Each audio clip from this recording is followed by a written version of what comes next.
Hello my dear students, welcome back to my new video. My dear, हम लोग 14 days की series कर रहे थे। जिस 14 डेज़ की सीरीज़ में हम आज नेक्स्ट डे कंटिन्यू करते हैं। आज हम लोग पिछली क्लास में जो टॉपिक बचे हुए थे हमारे रिटायरमेंट के, एक ही टॉपिक छोटा सा बच रहा था, उसको मुझे जल्दी जल्दी एक्सप्लेन ही कर देना है आपको कि मेथड ऑफ पेमेंट, जो रिटायरिंग पार्टनर है उसका पेमेंट किस तरीके से होगा उसके बारे में, और उसके बाद हम डेथ आज पूरा खत्म कर देंगे इसी वीडियो में। ठीक है जी। एग्जीक्यूटर अकाउंट हमारा रह जाएगा। एग्जीक्यूटर अकाउंट नॉर्मल क्वेश्चन की हेल्प से होता है। एग्जीक्यूटर अकाउंट वैसे तो इंपॉर्टेंट है, मैं खुद बता रहा हूँ एग्जीक्यूटर अकाउंट इंपॉर्टेंट है, पर वो बिना क्वेश्चन के हेल्प के नहीं हो पाएगा।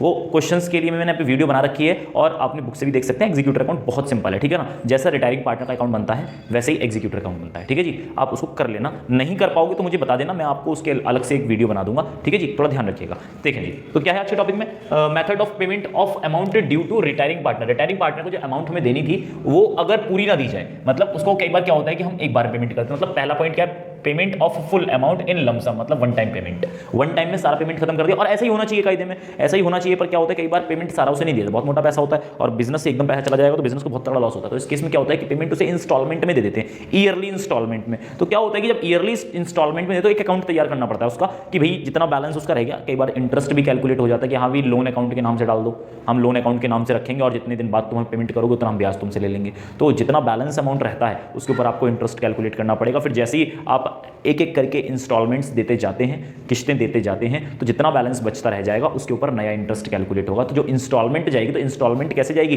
जो प्रिंसिपल अमाउंट है साथ साथ में उसका इंटरेस्ट भी, ठीक है जी। इसकी भी वीडियो आपको प्लेलिस्ट में मिल जाएगी, ठीक है। तो अब क्या है इसमें बेसिकली क्या है, जब वन टाइम पेमेंट करो तो इसकी तो बात ही खत्म हो गई, इसमें तो कोई प्रॉब्लम ही नहीं है। लेकिन जब इंस्टॉलमेंट में करते हैं तो ईयर एंड पर प्रेजेंटेशन होती है। मान लीजिए बैलेंस शीट आप प्रिपेयर करते हैं, तो बैलेंस शीट आप जैसे जैसे पेमेंट करते हैं, मान लीजिए 3 साल में पेमेंट करना है, किसी बंदे का पेमेंट निकला 3 लाख रुपए, 3 साल का पेमेंट करना है, तो बैलेंस पहली बार कितना दोगे, 1 लाख रुपए दोगे और बाकी 2 लाख रुपए रह जाएंगे। तो आपको 2 लाख रुपए लोन के नाम से कहां खड़े करने पड़ेंगे, बैलेंस शीट में लायबिलिटी साइड में खड़े करने पड़ेंगे। अगर इंटरेस्ट भी पेबल है तो अब जो इंटरेस्ट पेबल होगा वो 2 लाख के ऊपर कैलकुलेट होगा।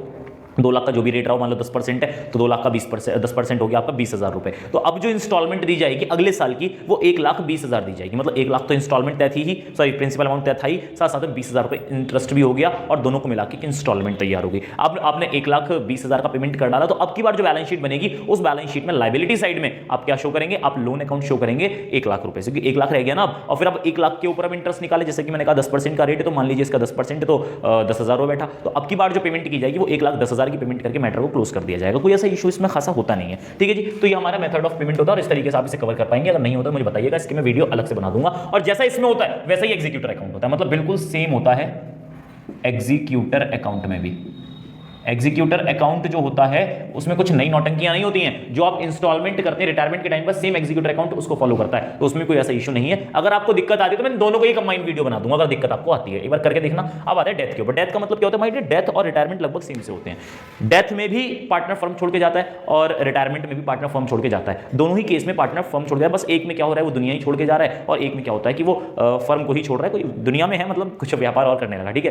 तो इसमें एक बड़ा पॉइंट होता है। पॉइंट क्या होता है कि रिटायरमेंट को हम प्लान कर सकते हैं। माय डियर, अगर रिटायरमेंट हो रहा है तो हम ज़्यादातर रिटायरमेंट के क्वेश्चंस आपने देखे होंगे वो ईयर एंड पे देखे होंगे। आप 31 मार्च पे ही रिटायरमेंट होता है, क्योंकि अगर मान लीजिए झगड़ा भी हो गया पार्टनर्स के बीच में तो समझा दिया जाता है कि यार ठीक है यार मान जा, अभी 3 महीने बाद या 2 महीने बाद हमारे मतलब फाइनेंशियल अकाउंट्स बनेंगे, फाइनेंशियल स्टेटमेंट्स तैयार होंगे, CAB आएगा, सारा ऑडिट होगा, प्रॉपर चेकिंग होगी। उसके बाद जो बैलेंस सभी पार्टनर्स का निकलेगा हम उससे कैरी फॉरवर्ड नेक्स्ट ईयर में कर देते थे। तेरा बैलेंस जो निकलेगा वो तुझे पेमेंट कर देंगे। क्यों खामा पंगे ले रहा है, क्यों खर्चा बढ़वा रहा है CA को बुला के भी, या फिर जो भी बंदा उसको वैल्यू करेगा तो उसका खर्चा क्यों बढ़वा रहा है। तो इतना मान जाते हैं नॉर्मली पार्टनर्स, क्योंकि हर बंदे को पैसों से प्यार होता है। अब मान लो कोई बिल्कुल ही सीरियस मैटर हो जाए तब उस केस में क्या होता है कि एडमिशन रिटायरमेंट जो होता है आपके ड्यूरिंग द ईयर भी हो जाते हैं, साल के बीच में भी रिटायरमेंट हो जाता है। पर ज्यादातर केसेस आपको 99% केसेस में आपको ईयर एंड पर ही रिटायरमेंट देखने को मिलता है। इसका कारण मैंने आपको बता दिया।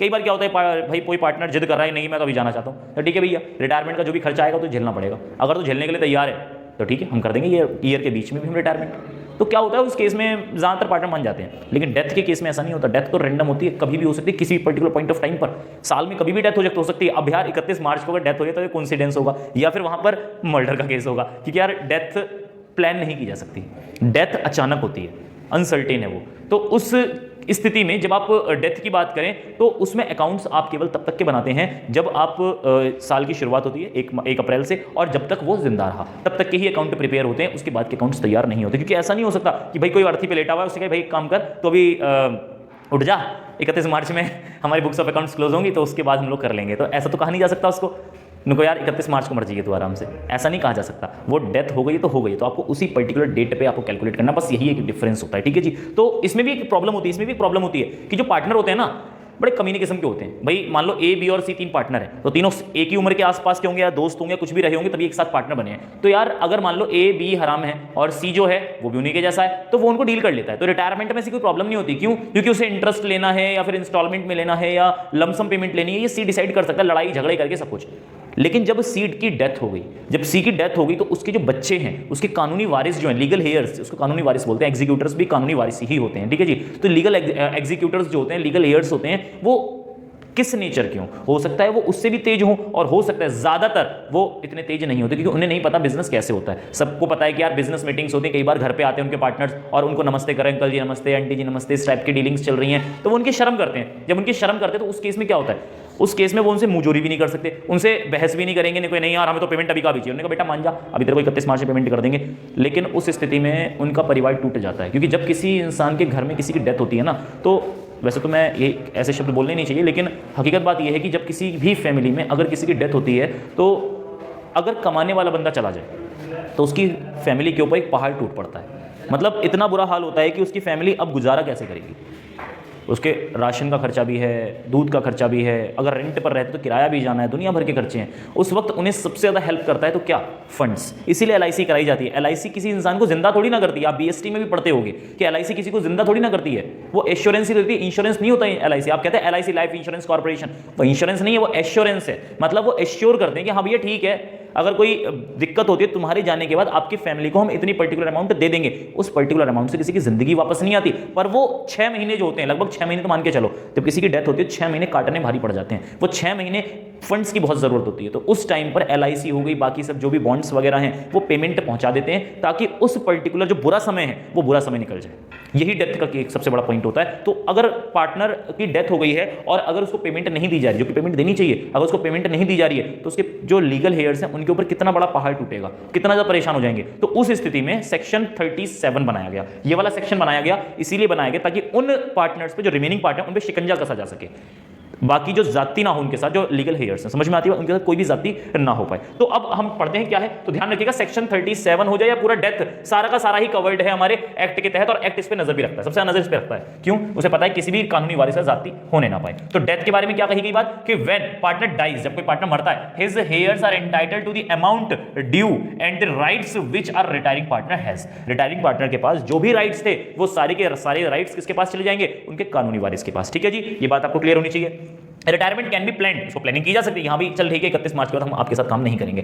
डेथ में ऑकर ऑन एनी डे, किसी भी दिन इसकी डेथ हो सकती है। So calculation of the share of profit earned from the beginning to the financial year, beginning of the financial to the date of death, मतलब बिगिनिंग ऑफ फाइनेंशियल, मैंने बताया आपको 1 अप्रैल से आपकी साल की शुरुआत हो रही है, सब एक साथ ही मिलकर साल की शुरुआत करते हैं, और साल मतलब 3 महीने बाद वो एक्सपायर हो गया, वो एक पर्टिकुलर पार्टनर एक्सपायर हो गया, तो उसके बाद क्या होगा, केवल 3 महीने का प्रॉफिट ही उसका कैलकुलेट होगा। ठीक है जी, उसका कैपिटल अकाउंट प्रॉपर बनेगा, रिजर्व्स भी डाले जाएंगे, बाकी जितने भी एडजस्टमेंट है, रिवैल्यूएशन प्रॉफिट का प्रॉफिट हो या लॉस हो, जितनी भी drawings, interest on drawing, interest on capital, salary वगैरह सब डाली जाएगी, लेकिन 3 महीने को ध्यान में रखते हुए। अब रिजर्व्स का तो ये तो नहीं है 3 महीने का डाला जाएगा, वो जितना है उतना बटेगा, रिवैल्यूएशन प्रॉफिट जितना है उतना बटेगा। 3 चीजों को ध्यान में रखा जाता है। देखें क्या क्या, देखें following adjustments are required in capital account. किसके कैपिटल अकाउंट की बात कर रहे हैं, वो पार्टनर जो मर गया है, जिसकी पार्टनर की डेथ हो गई है। All items which are earlier credited, जो आइटम्स पहले पार्टनर्स कैपिटल अकाउंट में क्रेडिट किए जाते हैं, कौन कौन से पार्टनर्स कैपिटल अकाउंट में क्रेडिट करते थे, treatment of goodwill, treatment of goodwill बिल्कुल सेम है रिटायरमेंट वाला। ठीक है जी, तो treatment of goodwill, reserves, opening balance तो होता ही होता है, इसके साथ साथ सैलरी हो जाए, कमीशन हो जाए, सब कुछ आप डालेंगे। जो पहले क्रेडिट होता था उसे आप क्रेडिट करें, जो डेबिट होता था, ड्राइंग्स हो गया, इंटरेस्ट ऑन ड्राइंग हो गया, एटसेट्रा, जो पहले डेबिट होता था आप डेबिट करेंगे। मतलब क्या कहा गया, all items which are earlier credited and debited for full year as previous, जैसे पहले करे थे वैसे ही करो, केवल 3 चीजों को छोड़ के, except share of profit till his death. Profit कब तक का होगा, जब तक भी वो जिंदा रहा। 3 महीने जिंदा रहा, 3 महीने का प्रॉफिट कैलकुलेट कर लो। 4 महीने जिंदा रहा, 4 महीने का, 6 महीने 6 महीने का, 9 महीने 9 महीने का।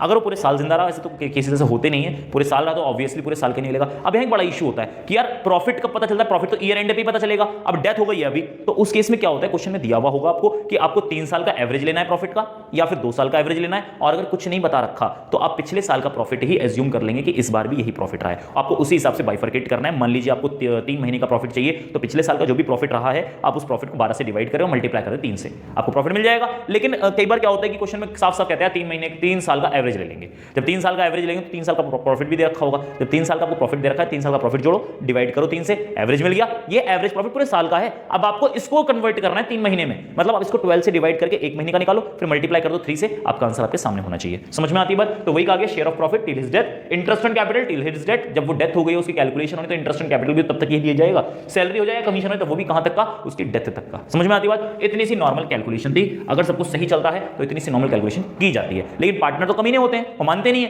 तो इनके चक्कर में सेक्शन 37 बनाया गया। सेक्शन 37 मतलब इंडियन पार्टनरशिप एक्ट 1932 क्यों बनाया गया? इफ फुल और part amount of deceased partner stills remains, मतलब जो पार्टनर मर गया है या तो उसको पूरा पेमेंट ही रोक दिया, भाभी जी आई कि भाभी हमारा पेमेंट कर दो, तो भाभी जी का भाभी जी बहुत परेशानी हो रही है, बहुत ज्यादा लॉस हो गया, आपको तो पता ही है सारा का सारा, 31 मार्च आने दो, 31 6 महीने और रुक जाओ या 3 महीने और रुक जाओ, 31 मार्च जैसे ही आता है आपका पेमेंट सारा का सारा हम कर देंगे, क्या टेंशन वाली क्या बात है? तो सेक्शन 37 कहता है यार गलत कर रहे हो तुम लोग, जब उसको जरूरत है, उनकी फैमिली को जरूरत है इस वक्त फंड की, वो देने के बजाय तुम लोग रोक रहे हो।